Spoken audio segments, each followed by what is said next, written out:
जो हमारे वोट के अधिकार हैं हमें ऐसे ही नहीं मिला है, उसके लिए बाबा साहब ने संघर्ष किया है।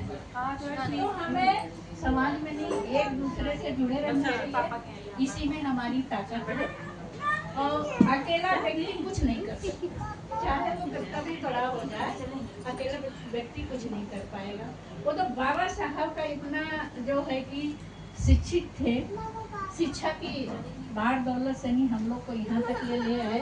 लेकिन मानववादी तो जो कि यही चाहते थे कि बाबा साहब पे बहुत दबाव बनाते थे, दिन रात उनके साथ में भेदभाव करते, उनका मनोबल गिराते थे, लेकिन बाबा साहब ने कभी हार नहीं मानी है। तो जो बाबा साहब ने हमको यहाँ तक पहुँचाया है, तो हमें भी बाबा साहब के संघर्षों को याद करना है और उनके कारवा को आगे बढ़ाना है।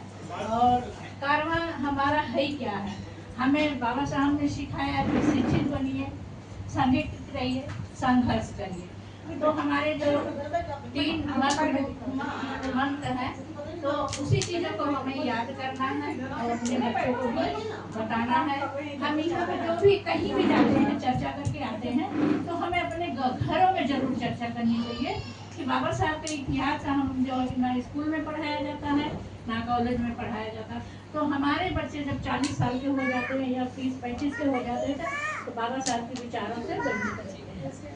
तो हमें कहीं भी जाना चाहिए, अपने घर में जरूर चर्चा करनी चाहिए कि बाबा साहब ने हमारे लिए कितना संघर्ष किया। बाकी हमारा जो कि लक्ष्य संगठन है, गांव-गांव जा रहा, महिलाओं को नहीं जोड़ने का काम कर रहा है।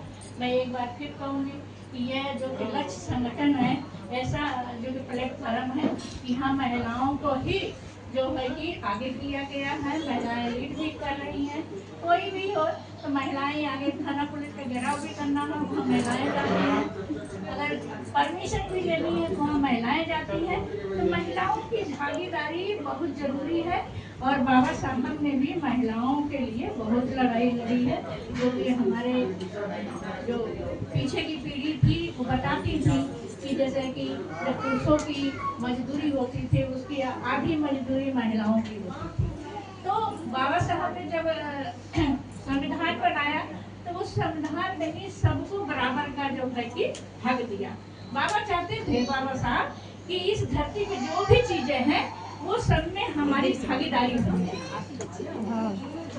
नहीं तो बाबा साहब ने पानी के लिए लड़ाई लड़ी थी, पानी पी के कोई अमर थोड़ी हो जाता उस तालाब पे, लेकिन बाबा साहब का यही था कि जो चीजें हैं धरती पे उसमें भी हमारी भागीदारी। उनका मेन मकसद यही था। बाबा साहब हमेशा, कभी आप इनको कोट पैंट जो कि धोती और कुर्ता में कभी नहीं देखा होगा। बाबा साहब ने जो है कि कोट पैंट हमेशा पहनते थे, लेकिन उनके पास कहाँ से पैसे आते थे भाई?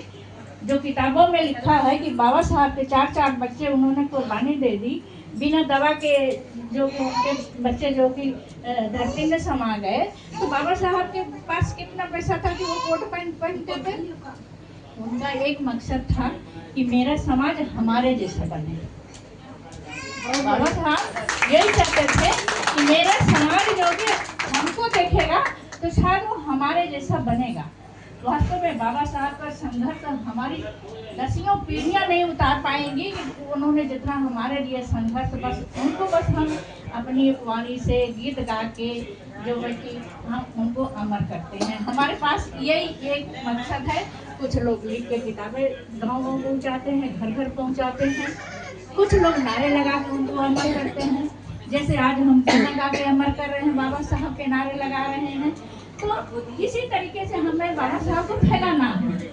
बाबा साहब बहुत संघर्ष किए, शायद हमारे समाज में नहीं या किसी व्यक्ति में नहीं ऐसा व्यक्ति ना आया है ना आएगा।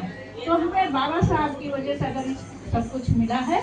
महिलाओं का नहीं, जो कि पहले बताया जाता था कि पुरुष खा लेता था, तब महिलाओं को उसी थाली में खाना दिया जाता था। तो आज महिलाएं कुछ भी कर सकती हैं और कहीं भी आ जा सकती हैं, किसी भी फील्ड में जा रही हैं, बड़ी बड़ी पोस्टों पे जा रही हैं। तो आज ये बाबा साहब की देन है कि आज हम यहाँ तक पहुँचे हैं। हमें अपने बच्चों को भी, आज हम यहाँ तक पहुँचे हैं, हम चाहते हैं कि हमारे बच्चे जो हैं इससे भी आगे पहुँचें। तभी जो है कि हम अपने संघर्षों को याद करेंगे, हमारा संघर्ष सफल होगा। बहुत सी सारी बातें हैं। लक्ष्य जोड़ने का काम कर रहा कि महिलाएं जुड़े, महिलाएं लक्ष्य में काम करें। मैं तो कहती हूँ 30 दिन की बात नहीं हो रही है। एक महिला अगर महीने में एक दिन भी टाइम देगी ना, तो जो है कि हमारा समाज बहुत आगे जाएगा। तो बहुत सी सारी बातें हैं। और जो है कि रश्मि जी हैं, इनके जो कि घर निवास करनी ढोलक है, तो आप लोग यहाँ पे इकट्ठित हुए। बहुत बहुत धन्यवाद। जय भीम, नमो बुद्धाय, जय